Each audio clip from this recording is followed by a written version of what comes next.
For centuries, the Christians have seen the Stations of the Cross as a reflection, a mirror of their Christian life, of their Christian journey into joy and the victory of resurrection. And this journey is not a walk in the park. It is not a journey without its own challenges, difficulties, and hardships. In the journey to Calvary, Jesus accepts the cross. And he may have fallen many times physically, but he may have fallen a lot more times mentally, in his own mind. The tread of the cross caused him so much of pain and fear, so that the evangelist says that he was sweating, and his sweat was like drops of blood. The weight of the cross pressed him too much to the ground, and he falls for the first time. It's not the weight itself, but the weight of the what it represents, the sins of the world.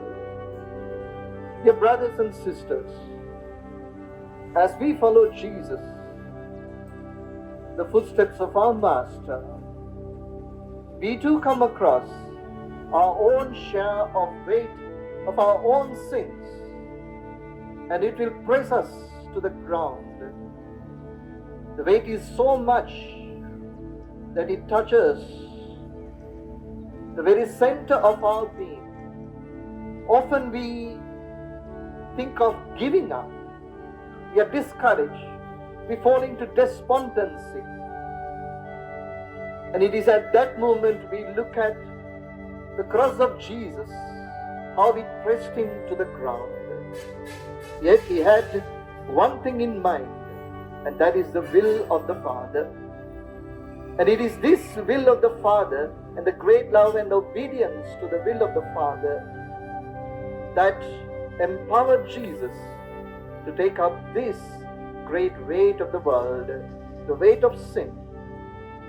Let us remember all those moments that we have fallen along the way.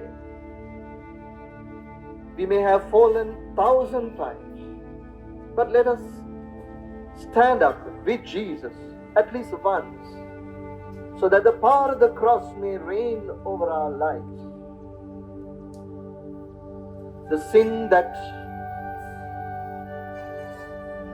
makes us ashamed, the sin that throws us into disappointment and discouragement, may be overcome with the power of the cross. Amen.